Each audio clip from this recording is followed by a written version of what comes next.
What is up, guys? It is the Bluebloods here, man, back with another episode. Head to our website if you want even more content. We've been really trying to get that up and rolling. So the YouTube content is kind of taking a back seat, man, but it's a big day. We got this episode. We have an HBCU roundtable, BJ Jones, Emery Hunt, Jamie Walker, and of course, man, the great Dr. Cavill, all coming on at 3 p.m. Central Time today to talk some of the biggest storylines and things around HBCU football, man. So tune into that. And Monday, we have an interview with Devontae Davis, Jackson State defensive tackle, on the show, man. So a lot of great content coming y'all's way. But we had to get into a recruitment that it was brought to my attention a little bit later last night that Trey Wilson announced his top three. This is a three-star prospect consensus in the upcoming 2023 class. Stephen F. Austin, Jackson State, and UNLV made his top three, but he's getting a lot of attention from around the country. Currently, he holds offers from Jackson State, Morgan State, Stephen F. Austin, and UNLV. Army showed a little bit of interest. He's been invited to a bunch of different camps across the country. And on top of that, he has been showing out at the Rivals camp. Rivals did a whole spotlight. You can find it on his Twitter page. He is showing out, man. This guy is 6'3", 240 pounds, can play the Mike linebacker, can play outside, play that edge role. But he was clocked this past season running 22 miles an hour at his top speed. This guy is extremely athletic. And as you see here in the highlights, man, can just go and make plays, man. Hits the hole, gets to the running back. And when he gets his hands, his strength is impressive. When he gets his hands on a ball carrier, it's over for that ball carrier, man. But right now, currently, he ranks as a top 800 player in the country, a top 45 edge, according to 247, and a top 90 player in the Lotus State of Texas, man. 247 is really high on this kid.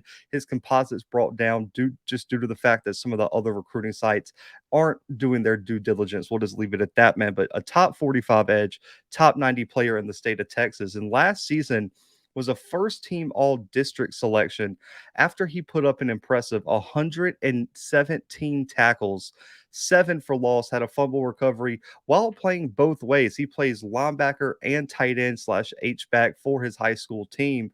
But 117 tackles, man, shows his importance. You see him here at the H-back spot, getting out there. He can catch, does a great job holding onto the ball, great stiff arm and getting upfield.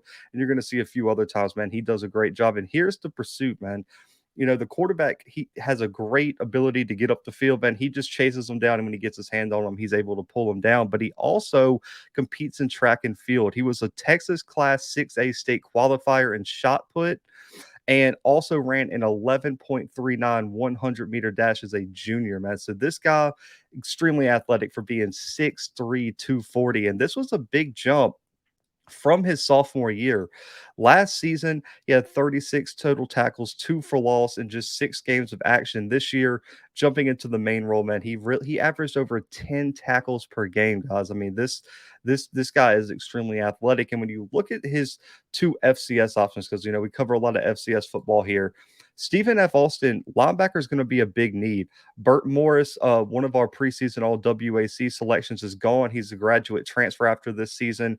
Brevin Randall, one of our all WAC selections as well at the linebacker spot, is a junior, but potentially could head to the NFL draft. And you never know nowadays with the transfer portal. So getting some depth at that linebacker spot would be huge. This is one of the top prospects in Stephen F. Austin State. And they've shown an excellent ability to develop defensive players, man. You look at Miles Hurd, Brevin Randall, Burt Morris, Jeremiah Walker, even on that defense, man. They have a lot of talent. BJ Thompson on the defensive line as well. Don't want to forget him. But then you look at the Jackson State side of it.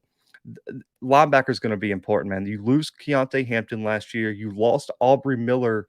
You're going to lose Aubrey Miller after this season. And this guy, for me, really and truly would do a great job of replacing what you're going to lose with Aubrey. Because when I look at Aubrey, he's a guy that can get down in the box, get upfield, get after the quarterback. He's your run stopper. He's going to put up a lot of tackles like he did last year. And this year, he's going to probably be easily one of the top tacklers in the SWAC.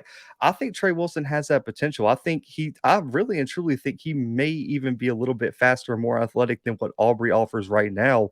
Trey Wilson for me is a guy, and you see these prospects every cycle that are just going to explode onto the scene and pick up a lot of offers late. You see this block here, man. He just pancakes this dude with one shoulder, and it's not even a debate. And I think Jackson State and Stephen F. Austin would love to use him in some different roles. And also, he has some history playing special teams as well, which is going to be great because that's a true freshman. That's your best. That's your best ability to get on the field is to offer some special teams presence. You even look at in Alabama where you had a Reuben Foster, eventual first round pick. He made his mark on special teams, going down there and taking people's heads off, and that's what Trey Wilson can offer you. So, I would love to see Trey Wilson commit to Stephen F. Austin Jackson State.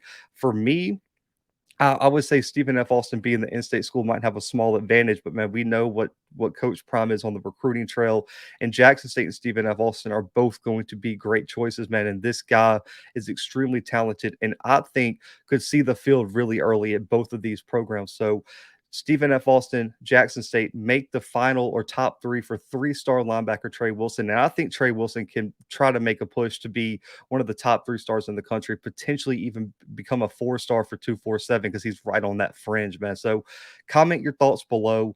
Let me know what you think of Trey Wilson and where you think he could eventually announce his commitment. No timeline right now on his commitment, man, but I think Stephen F. Austin and Jackson State have excellent shots at landing Trey Wilson out of Texas, man, three-star prospect. But guys, make sure to tune in at 3 p.m. today, Central Time, as we have the HBCU Roundtable with some of the best names and best voices in the HBCU space. And also make sure to tune in Monday. Devontae Davis, Jackson State defensive tackle, coming on the show for an interview, man. But y'all have a great weekend. See y'all at 3 p.m. But until then, guys, the Blue Bloods are out.